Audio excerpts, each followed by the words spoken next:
Bueno, déjeme saludar y agradecerle la confianza, ya está en nuestro sistema, a la consejera electoral Carla Humphrey, a quien saludo con mucho gusto. Carla, gracias por acompañarnos en Sin Censura. Buenas tardes. Hola, buenas tardes, Vicente. Un saludo a ti y por supuesto a todos tus seguidores. ¿Cómo ha digerido Carla Humphrey lo ocurrido el viernes en la sesión extraordinaria en el Consejo General del INE con este aplazamiento por el que usted vota en contra? Explíqueme cómo es que ha entendido, cómo nos puede explicar qué fue lo que ocurrió el viernes a 48 horas más de esta decisión tan polémica en el INE, Carla Humphrey.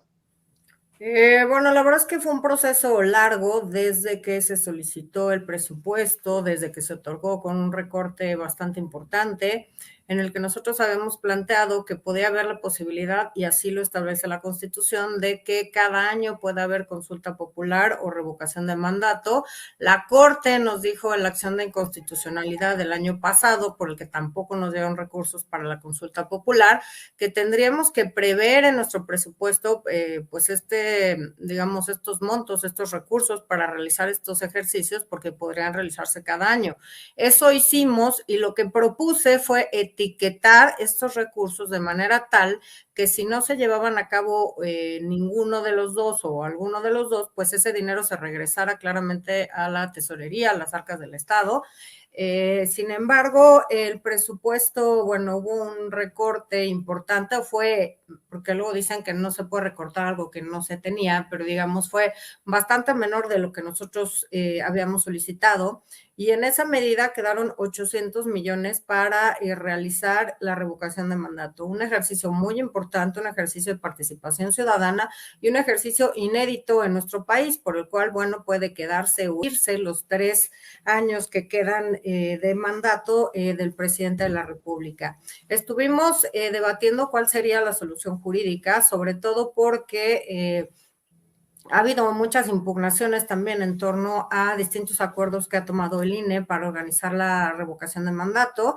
Uno de ellos respecto al uso de aplicaciones electrónicas para recabar las firmas, y el otro, bueno, y en este caso además la Sala Superior determinó que tenemos que darle la misma opción a que las y los ciudadanos determinaran si podían hacer esta recopilación de firmas en papel o en medio electrónico.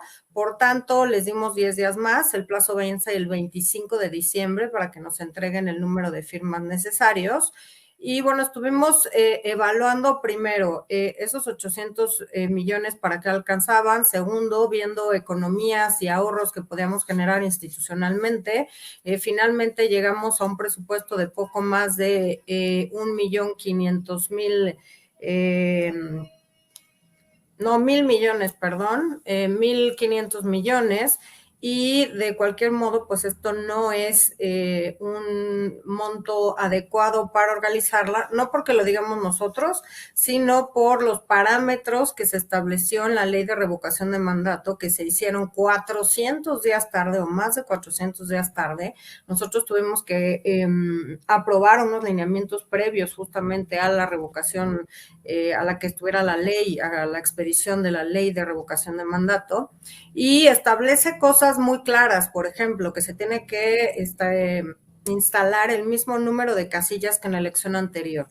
La elección de este año, que hemos dicho muchas veces que fue la más grande de la historia, hubo más de 161,000 casillas que se instalaron en territorio nacional, y eso evidentemente tiene un costo importante por las mamparas, las urnas, las y los funcionarios de casilla, la capacitación, las insaculaciones que se tienen que hacer, y por supuesto además del material electoral, tanto las boletas que se tienen que imprimir en papel seguridad traído desde Chihuahua en carretera, que para esa elección utilizamos 677 toneladas de papel seguridad, más por supuesto todos los materiales electorales, las actas de escrutinio, en fin, todos los documentos que tienen que estar el día de la jornada electoral en una casilla, y por supuesto además pues la distribución a todo el país, desde Talleres Gráficos de la Nación, de todos estos materiales, para que las y los presidentas de mesas directivas tengan todos estos elementos.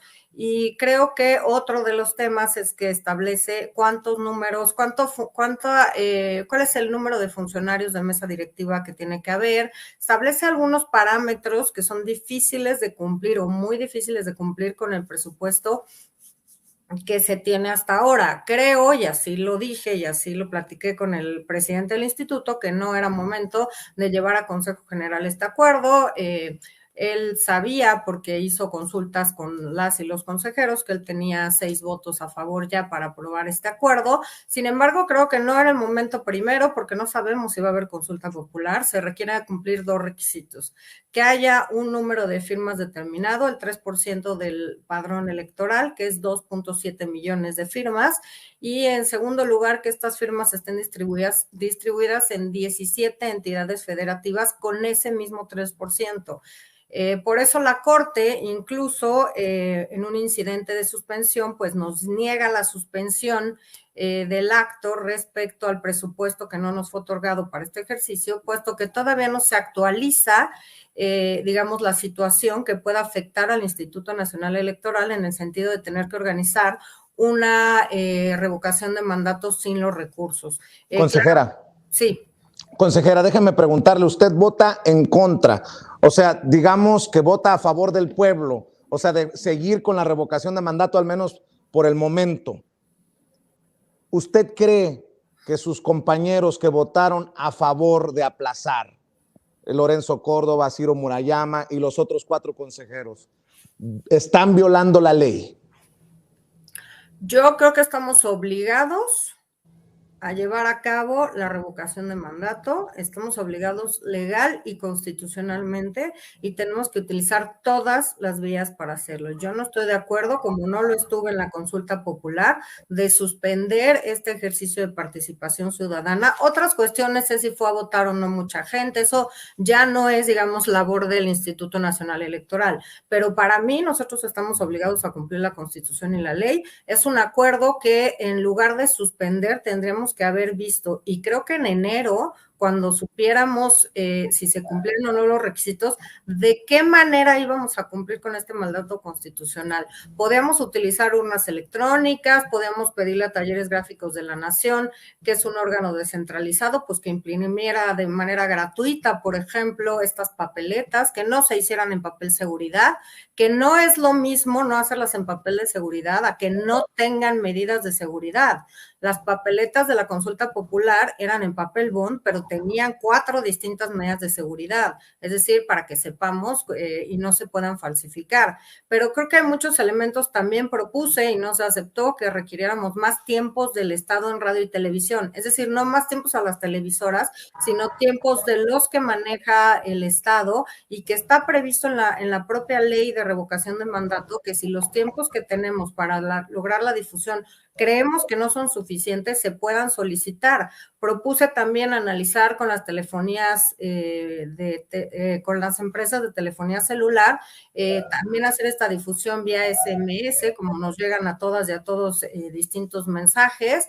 En fin, creo que lo que no hay es imaginación, y lo que no hay es ganas de hacerlo de modo distinto. Tenemos también urnas electrónicas a disposición, que por supuesto implican pues ahorros importantes. No tendríamos que hacer un conteo rápido, porque el cómputo y escrutinio comenzarían el mismo día de la jornada, es decir, cerrando las casillas empezaremos a hacer el cómputo y el escrutinio, con un cómputo además muy sencillo, porque es una papeleta con 2 respuestas, un sí o un no. Entonces, creo que lo que tenemos que ver es, incluso si no pudiéramos llegar al mismo número de casillas que en la elección pasada, hacer el máximo esfuerzo por tener dispuestas, con todas las medidas de seguridad y de certeza, la mayor parte de estas, o la mayor parte que podamos, porque creo que es distinto no cumplir en sus términos con de plano decir no lo podemos hacer porque no nos dieron recursos. Por eso le pregunto, le insisto, Carla, ¿cree que están violando la ley los que votaron a favor de aplazar la consulta de revocación, el proceso de revocación de mandato? Creo que son decisiones institucionales, hubo 6 votos a favor. Para mí, claramente estamos incumpliendo la ley si no estamos haciendo todos los esfuerzos para llevar a cabo una obligación como es la revocación de mandato. Esto, desde mi punto de vista, y esto es lo que motiva mi voto en contra de suspender determinadas actividades para este proceso de participación ciudadana. Con un agregado importante, me parece que mucho de lo que se dice es que un proceso de participación ciudadana es igual a un proceso electoral y no, no es igual. Por eso creo que en estos procesos es donde podemos innovar, podemos usar tecnología. La propia ley de revocación de mandato ya establece que se tienen que entregar a las presidencias de las mesas directivas los padrones en forma digital. O sea, ya evitar esta impresión de también millones de padrones en todo el país con los datos de todas las y los ciudadanos para avanzar hacia otras formas en las que podamos hacer ejercicio de nuestros derechos. En México me lo he oído muchas veces, pero siempre digo que seguimos votando como hace 30 años y yo creo que no estamos como hace 30 años ni en términos de, obviamente, tecnologías de la comunicación y de la información, y tampoco lo estamos con el supuesto, digamos, de la poca certeza en las elecciones. Creo que ese fue, o esos momentos conforme se construyó el modelo actual, son también formas que han ido cambiando. Cada vez las y los ciudadanos estamos más al tanto de lo que vale nuestro voto, de cuidar nuestros votos, y tan es así que, bueno, las mismas o muchas de las y los ciudadanos que fueron funcionarios de mesa directiva de casilla en la elección también se ofrecieron para hacerlo en la consulta popular. Creo que nos hace falta saber la importancia de participar en estos ejercicios de consulta popular y darles el valor que tienen. Y creo que es muy importante además que con un acuerdo así el último día, digamos el viernes que tuvimos esta sesión maratónica, pues se pueden cerrar vías de diálogo con las que creo que todavía podíamos haber transitado, tanto en el Ejecutivo Federal como en la Cámara de Diputados y Diputadas, para lograr una mayor asignación de recursos para este ejercicio ciudadano.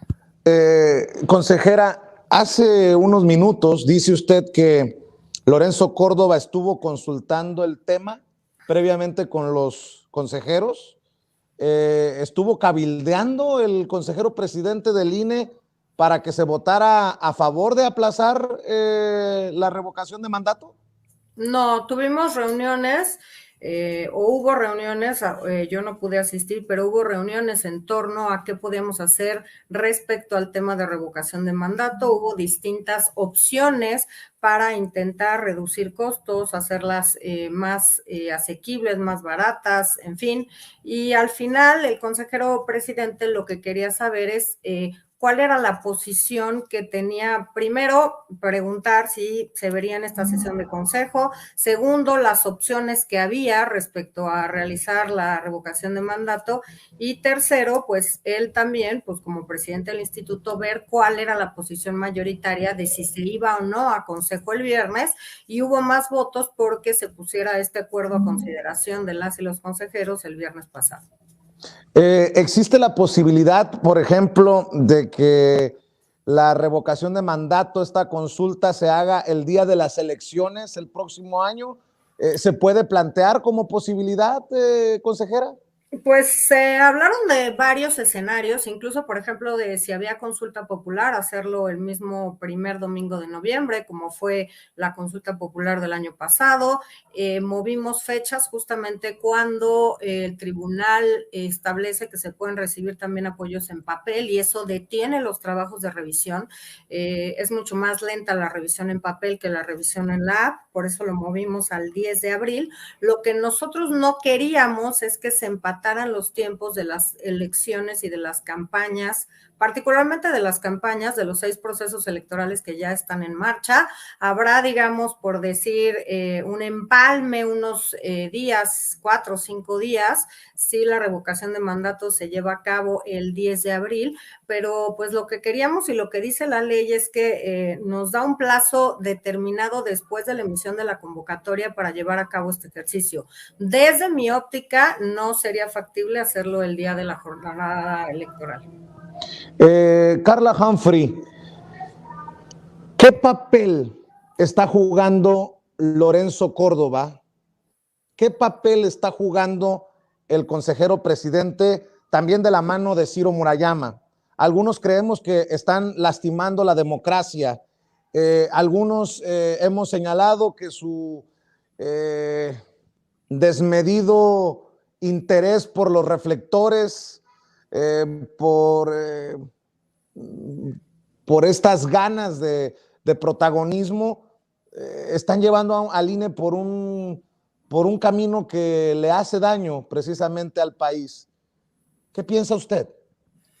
Te lo contesto de este modo. Creo que el INE y bueno, los consejeros que llevan más tiempo, claramente los dos que mencionaste entre ellos, pero bueno, hay al menos otro, tienen un escenario en el que ya no quieren salir de la zona de confort, ya no quieren hacer las cosas distintas, ya no quieren pensar en la ciudadanía y ver cuáles son las formas de potenciar el voto, potenciar que la gente participe, acuda a votar, acuda a estos ejercicios de participación ciudadana. Desde agosto del año pasado propuse, cuando aprobamos el presupuesto, la creación de una comisión de innovación y modernización que han bloqueado por todos los medios y se llevan a que lo estudie el secretario ejecutivo, que es que hay muchas áreas que tienen competencia, pero no hay un esfuerzo institucional por encabezar un tema de hacer procesos electorales más cortos, abaratar elecciones, acercar a las y los ciudadanos que puedan ejercer su voto. Por ejemplo, ahora vamos a hacer una prueba piloto de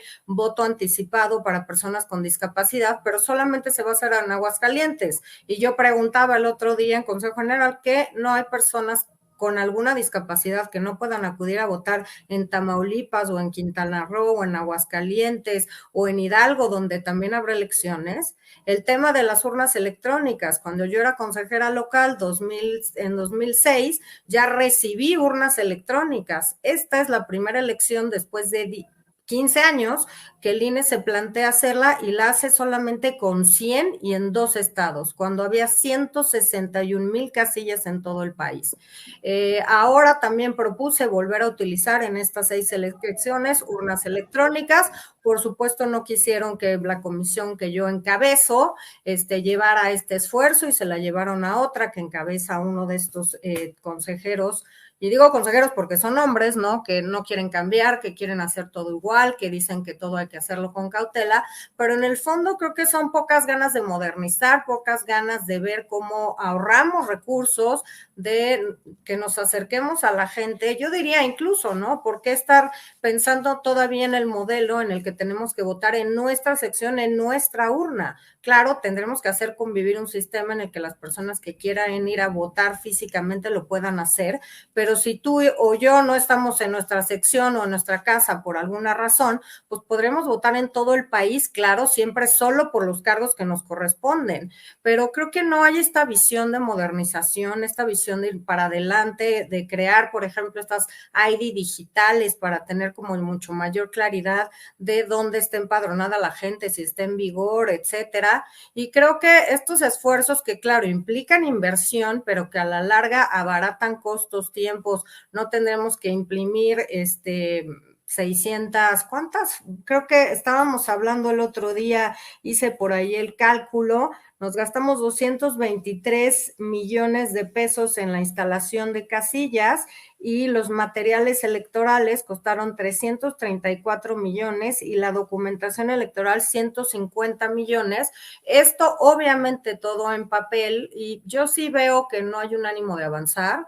Te consta que en los temas de paridad fue todo un tema y quienes bloqueaban insistentemente, claro, no de cara a las cámaras, no de cara a la prensa, no de cara a las mujeres, por abajo, en lo obscurito, iban y les decían a los partidos que ellos propusieran bajar los acuerdos respecto de paridad y que ellos los iban a apoyar y quienes acaban votando pues son siempre los mismos en contra, ¿no? Entonces no quieren cambiar, no quieren oír propuestas, no quieren modernizar y no me refiero solo a la forma en la que votamos, se pueden modernizar muchos procesos internos que creo que tampoco se ha querido, se habla de es competencia de una comisión o de otra, o sea, a mí me da igual de quién es competencia, finalmente es competencia del Instituto Nacional Electoral y es obligación de nosotros.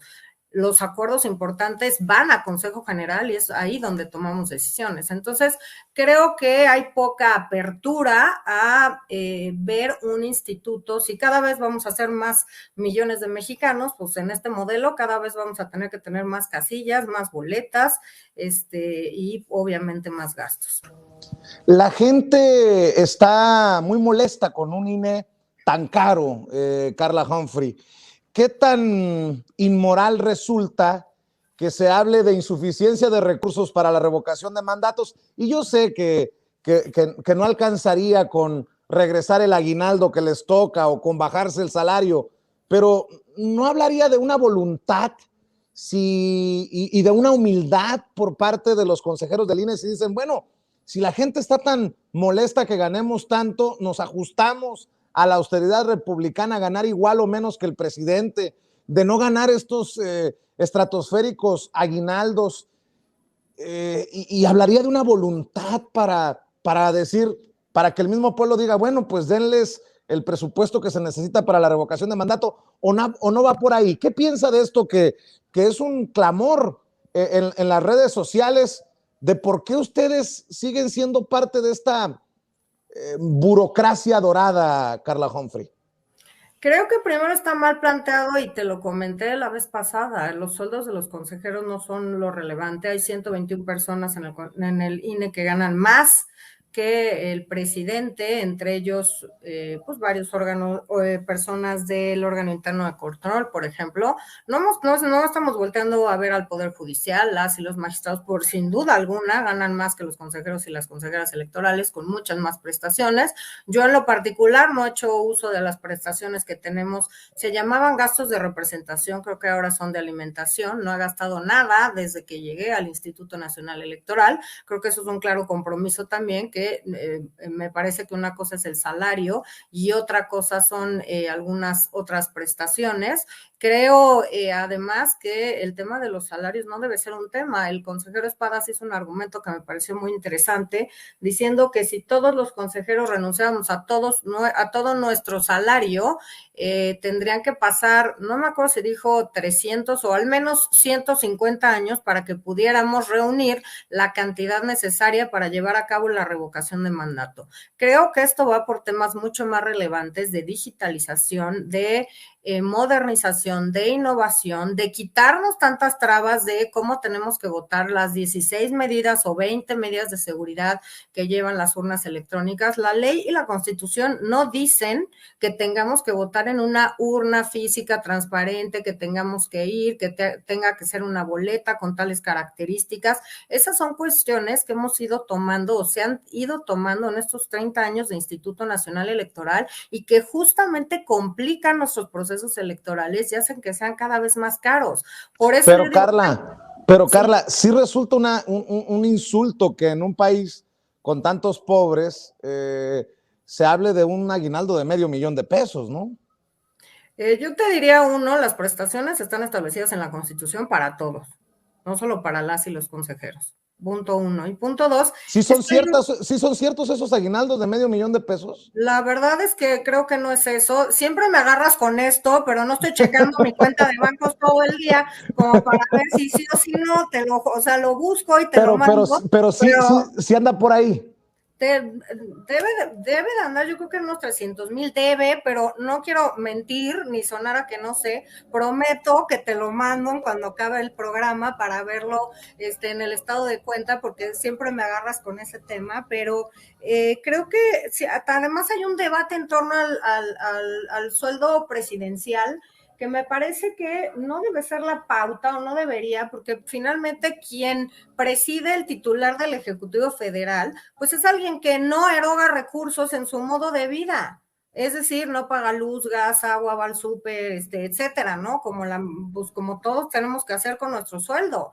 Entonces creo que es un falso debate esto de si los funcionarios ganan o no ganan tanto, y creo que se ha enfocado particularmente en las y los consejeros del INE y no se ha voltado a ver a otras áreas, que tampoco me quiero meter a tener conflictos con otros poderes, pero que claramente ganan mucho y muy por encima de nosotros. podría decirte que el doble por lo menos, ¿no? Entonces creo que este tema que es un INE caro, sí es un INE caro porque pues nosotros presupuestamos las prerrogativas de los partidos, que son cerca del 35%. También pagamos las asesorías de los partidos políticos en los comités de vigilancia que hay nacionales, locales y distritales, en los que cada partido puede tener un asesor que también paga el INE, se pagan los gastos de las oficinas de las representaciones de los partidos políticos en el INE, es decir, hay una serie de gastos que necesariamente tendrán que revisarse para ver cómo se pueden acotar. Y creo que eso es lo que parece que no gusta. Yo de verdad no lo digo porque sea la única y esté casi como sola en estos temas, pero la realidad es que no hay ganas de hacer estas revisiones, ni ver cómo avanzar, ni ver cómo acortar, ni ver cómo abaratar. No la hay. Y yo creo que tenemos funcionarios ejemplares en el Instituto Nacional Electoral.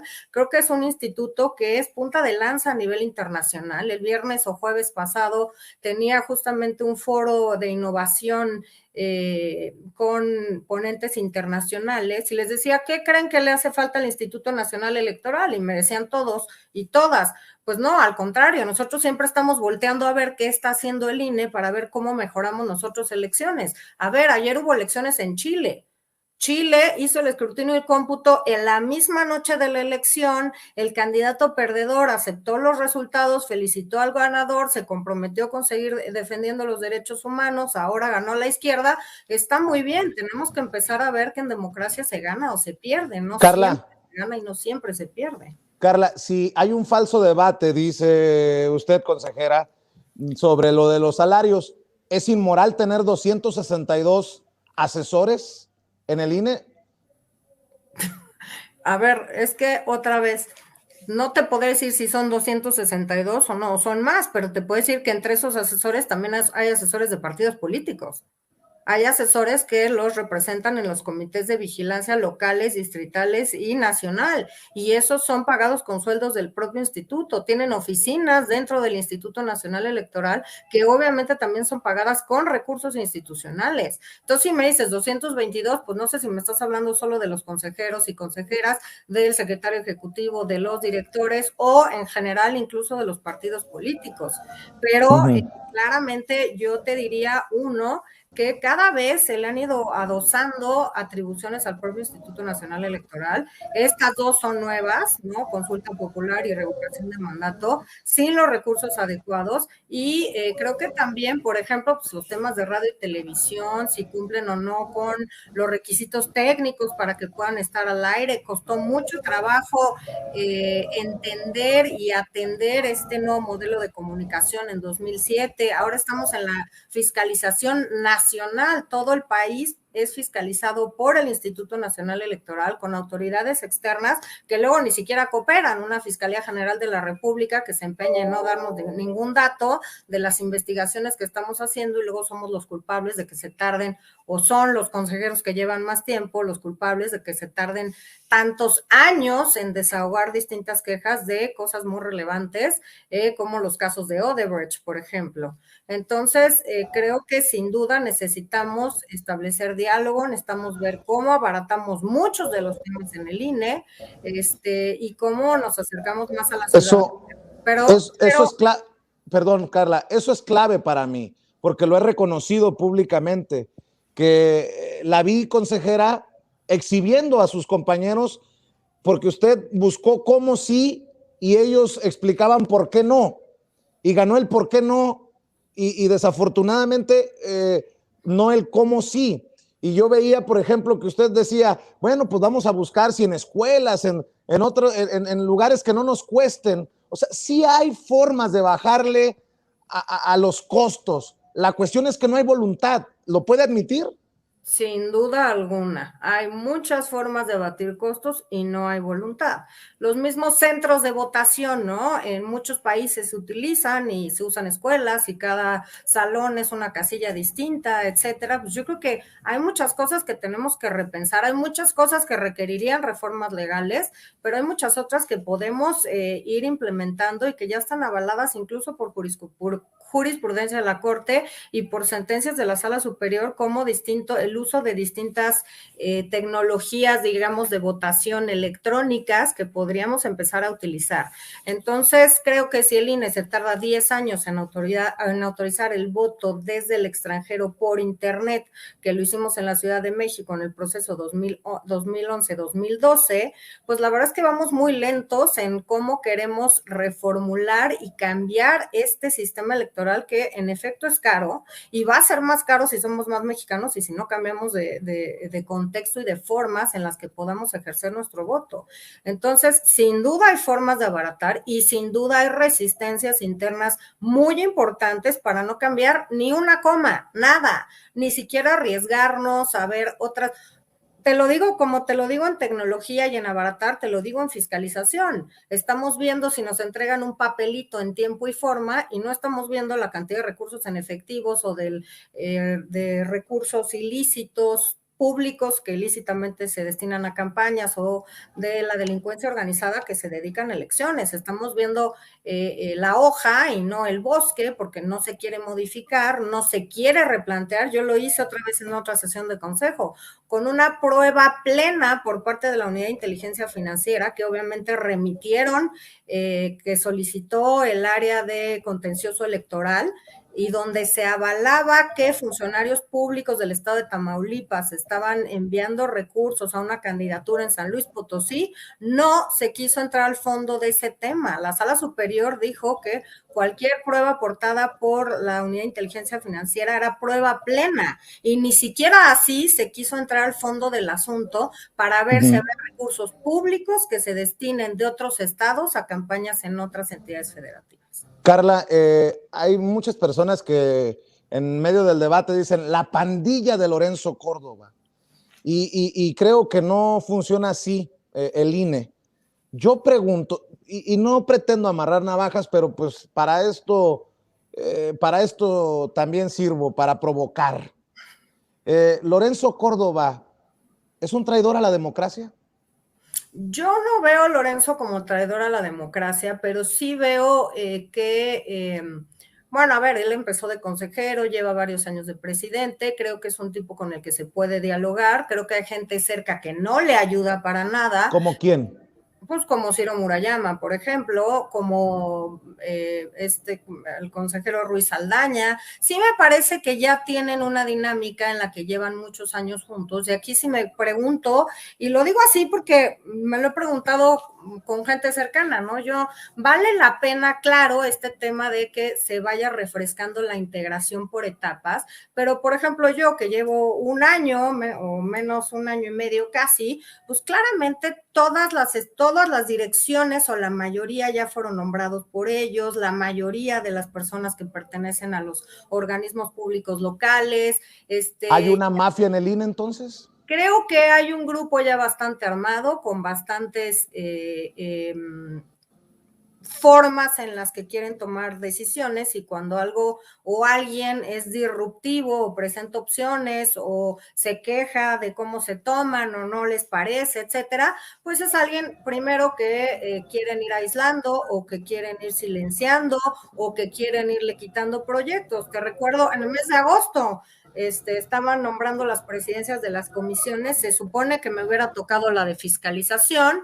Dije, bueno, pues estos son órganos colegiados, si no hay estos votos, pues ni modo, pero pues me quedaba yo sin la presidencia de ninguna comisión, con lo cual, bueno, también ha habido colegas, consejeras y consejeros que no han tenido en algún momento presidencias, pero de cualquier forma, pues lo quise hacer notar en Consejo General. Dije, bueno, primero, pues no estamos cumpliendo con la paridad, porque 9 hombres presiden comisiones versus 5 mujeres, y hay algunos que nunca han dejado la comisión en la que están desde que entraron. Concretamente, Ciro Murayama ha estado en quejas y en fiscalización desde el 14, y Adriana Fabela también. Y la cuestión es, la ley habla de un tema de rotación en la integración y en las presidencias, justamente para que no se den, no les gustó que yo dijera cotos de poder, pero digamos, para que no se generen estas inercias en las que ningún otro consejera o consejero pueda participar en estas comisiones. Entonces sí se ponen de acuerdo antes en quién las va a presidir,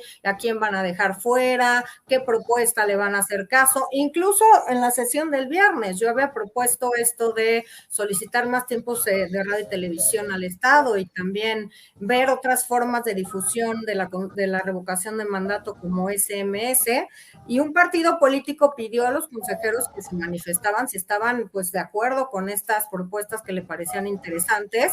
Todos dijeron que sí, y uno de los integrantes o una de los integrantes en Consejo General votó en contra. Entonces, yo la verdad soy de la idea de que hay que dar los debates de frente, no hay que ponernos de acuerdo antes, no hay que, claramente pues esto se gana con votos, eso lo entiendo, estos son órganos colegiados, pero pues yo creo que también el debate se va en el consejo y se vale también decir, oye, qué buena propuesta del consejero tal o la consejera tal, si la apoyo o no la apoyo. Y creo que eso no pasa, ¿no? Los acuerdos llegan ya más, digamos, platicados, aunque pueden cambiar, pero llegan más platicados a la mesa del Consejo General, y es algo con lo que yo no creo que deban operar los órganos colegiados. Yo no creo que operen con, bueno, yo te apoyo en esta y tú me apoyes en la otra. Yo quiero ser ahora presidenta de tal cosa, pero yo te apoyo para que tú saques tu proyecto de bibliotecas virtuales, por ejemplo. No sé, pero creo que las cosas no deberían plantearse así, y creo que... Bueno, es que Carla, entonces hay poca democracia al interior del INE. Puede la gente con esto que nos está revelando confiar en el INE que dirige Lorenzo Córdoba cuando hay declaraciones tan desafortunadas? Recuerdo una de Ciro Murayama del viernes, que no están para cumplir caprichos del gobierno en turno, lo que no refleja un árbitro muy imparcial que digamos. Yo siempre me he quejado que creo que hay algunas personas, colegas míos, que pues les gustan mucho los medios de comunicación y estas declaraciones estridentes. Yo creo que debemos Pero no ser... fue en los medios, fue en el consejo, fue en la También. sesión extraordinaria. Y yo creo que ese tipo de debates no ayudan a nadie, ¿no? Ahí están los partidos políticos, las representaciones del poder legislativo, creo que pues además son sesiones públicas. En algún tuit por ahí que me enseñaron, decía que seguramente no habíamos sido los consejeros que no íbamos a votar porque se suspendiera, porque no queríamos dar la cara. ¿Cuál dar la cara? Esta campaña de yo defiendo al INE, claro, yo defiendo al INE con mi trabajo, yo defiendo al INE con votar en contra de un acuerdo que yo no creo que tenga base jurídica ahorita. Yo defiendo al INE para que sigamos desarrollando las actividades de revocación de mandato. Parece que defienden al INE los otros que suspendieron las actividades. No, yo no lo veo así. Yo defiendo al INE con mi trabajo, con ¿Y qué, ideas, y qué con piensa? aportaciones, con Y, propuestas. ¿Y qué piensa de aquellos que decimos que hay que defender al INE, pero de Lorenzo Córdoba y Ciro Murayama? ¿Piensa que sería excesivo que se iniciaran procesos que podrían incluso terminar en situaciones de cárcel por haber violado la ley? Yo creo que hay vías jurisdiccionales distinta a esa que se pueden utilizar. Se hablaba en la propia sesión de Consejo General de volver a acudir a la Corte. Yo creo que no tiene mucho sentido porque no ha cambiado el hecho por el que nos negaron la suspensión, que es que todavía no sabemos si se cumplen los requisitos para revocación de mandato. Seguramente este acuerdo del Consejo General va a ser impugnado por los partidos políticos en Sala Superior. Esperemos también a ver qué dice Sala Superior. Yo creo que Sala Superior puede revocar, modificar o confirmar, son las tres opciones que tiene, y creo que por eso el sistema electoral está construido así, ¿no? No solamente es la decisión del INE, somos 11, se necesitan mayorías y a veces calificadas para aprobar determinados consejos, y que qué bueno que tenemos otra instancia a la que se pueda acudir para que puedan resolver este diferendo. Finalmente, pues es claro que no hubo una posición mayoritaria, sí hubo 6 votos a favor y 5 en contra, y yo sigo pensando en que no era ni el momento ni el tiempo para pensar en suspender, y que tendremos que estar pensando en escenarios de cómo cumplir. Incluso si no, decir, oigan, a ver, con lo que tenemos ahorrado, si se dio alguna suficiencia presupuestal, todo, pues no vamos a llegar a 161,000 casillas, pero vamos a poder instalar, no sé, 120,000, 100,000, pero dar las explicaciones de por qué necesitamos determinadas garantías. Yo pensaba incluso de los 4 funcionarios, nosotros estamos previendo 5, uno más, eso obviamente tiene más costos, pero yo pensaba de los 4, pues quizá la mayoría que fueran ciudadanos y uno por ahí, pues funcionario electoral, local o incluso de otra entidad federativa. En fin, tenemos que ver cómo hacemos que el modelo funcione y cómo intentamos cumplir con la ley, que a ver, sí lo quiero decir muy claro, cómo se hizo la ley y los requisitos que establece para hacer la revocación de mandato son muy elevados y los costos pues ya los teníamos previstos, ¿no? Te acabo de comentar, por ejemplo, pues que instalar ese número de casillas en el pasado proceso electoral pues costó... la ubicación e instalación de casillas fue de 223 millones de pesos, solo la ubicación e instalación de las casillas. Entonces, creo que no hay recursos para eso, pero creo que se pueden abaratar, creo que puede haber muchas opciones, creo que estamos en la obligación de buscarlas y creo que la pandemia nos ha enseñado que la tecnología es aliada y no enemiga de seguir trabajando, de la democracia, de las elecciones y de, por supuesto, de seguir avanzando en muchos temas. Entonces, déjeme para cerrar, porque sé que tiene otros compromisos y le agradezco mucho, Carla Humphrey. ¿Qué mensaje le deja a la gente? Porque hay mucha gente crítica de usted, eh, por, por otras razones que espero me conceda otra entrevista que está pendiente, no me he olvidado, Carla Humphrey, pero hay mucha gente crítica de usted, hay mucha gente crítica, obviamente, de Ciro Murayama y de Lorenzo Córdoba, hay mucha gente que dice que ya no se puede confiar en el INE, y yo no creo, ahí sí difiero con usted, que haya falsos debates, porque si el debate es de abajo, debe de tomarse en cuenta sobre los salarios, sobre los aguinaldos, sobre los asesores, sobre las Harley Davidsons, sobre todo esto. ¿Qué le dice a la gente, a las miles de personas que están conectadas en estos momentos en Sin Censura? ¿Qué le dice para cerrar a esa gente que le ha perdido la confianza a este árbitro que actúa a veces como un jugador más, pateando el balón de la mano, obviamente, de Lorenzo Córdoba y de Ciro Murayama?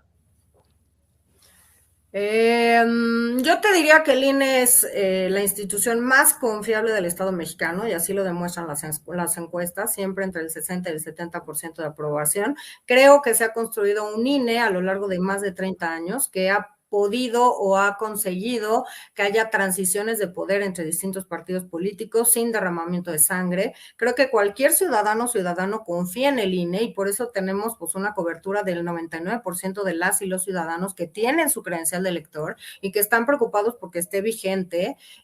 Pues el alto índice de participación en una elección intermedia como la pasada, creo que también habla del interés de la ciudadanía en el Instituto Nacional Electoral, pero también en su democracia. Y creo que las experiencias de las y los ciudadanos que seguramente oíste o yo escuché también, era que qué buen trabajo, que qué gusto haber sido funcionaria de mesa directiva de casilla, que no sabía la cantidad de trabajo y de cuidados que se tenían para llevar a cabo las elecciones. Y por supuesto, y como bien señalas, pues yo he sido sujeto como varios de mis compañeros de distintas críticas en redes sociales por cosas que nada tienen que ver con mi desempeño profesional, incluso te diría de violencia política en razón de género, porque claramente las cosas que se leen y que se escuchan, pues son cosas que ningún funcionario público tendría por qué tolerar y el gobierno mexicano menos, porque pues hay todo un marco de pues digamos, de leyes reformadas para combatir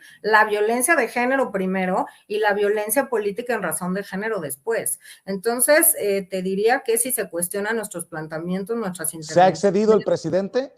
¿Se ha excedido el presidente? Yo lo veo más en cosas que de repente leo o que me acercan en redes sociales y etcétera, y que digo, wow, o sea, y te lo digo así de claro, cuánta, perdón, vulgaridad cabe en 140 caracteres, porque lo mismo le puedes decir a un funcionario y decirle, oiga, no me parece su trabajo, su propuesta esta me parece malísima, yo creo que el INE debería voltear a las elecciones, por ejemplo, de Chile, donde pasa tal cosa, o las de Paraguay, que también se utilizaron urnas electrónicas, o las de Brasil, que llevan 25 años en el tema de urnas electrónicas, en fin. ¿Usted respalda la idea de la crítica del presidente? ¿Usted está de acuerdo con que el presidente se posicione así como se posiciona contra el INE? Hoy habló muy duro sobre Lorenzo Córdoba. Yo creo que el presidente, como cualquier ciudadano y ciudadana de este país, tiene derecho a la libertad de expresión y tiene derecho, por supuesto, a opinar lo que se quiera. Yo creo que cada quien tenemos puntos de vista distintos, tenemos que manifestarlo y creo respetuosamente porque ese es el país que queremos, un país en el que no nos sintamos violentados ni agredidos, sino que podamos compartir y podamos sí, compartir los puntos de vista que cada quien tenemos. Yo no me siento criticada ni violentada por lo que señala el presidente de la República. Lo digo más, creo que hay una violencia mucho más clara en redes sociales, mucho más claras en estas granjas de bots que surgen y que dicen cosas impensables o que por lo menos a muchos de nosotras y de nosotros no se nos ocurriría escribir en una red social, pero yo no tengo ningún problema con el debate y el debate duro y ríspido y rudo, por llamarlo en un sentido, y creo que hay que escuchar también otras opciones y otras formas de hacer las cosas, y creo que en ese sentido, pues las expresiones del presidente de la República para mí son tan respetables como las de cualquier otra persona que justamente con respeto, pues haga estos planteamientos.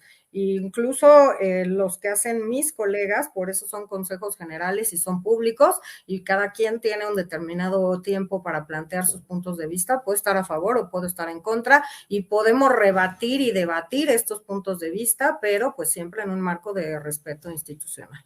Pues con mucho respeto, difiero con Carla Humphrey cuando dice que el INE es la institución más confiable del Estado mexicano. Mientras el INE siga de la mano de los Lorenzo Córdoba y de los Ciro Murayama, no puede ir en ese sentido como el que usted aspira y espera, Carla Humphrey. Perdón que te interrumpa, el INE es más que Lorenzo Córdoba, que Ciro Murayama, que Carla Humphrey o que cualquiera de los consejeros y consejeras. El INE es una institución que lleva 30 años y hay trabajadores y funcionarios del INE en todas las entidades federativas, en todos los distritos electorales de nuestro país, y por tanto creo que ese trabajo es el que habla. Nosotros solo presidimos un órgano en el cual la ciudadanía ha puesto su confianza, y lo de la confianza yo también difiero porque tampoco lo digo yo, lo dicen diversas encuestas que salen publicadas en medios de comunicación. Bueno, entonces quedamos pendientes con la otra entrevista.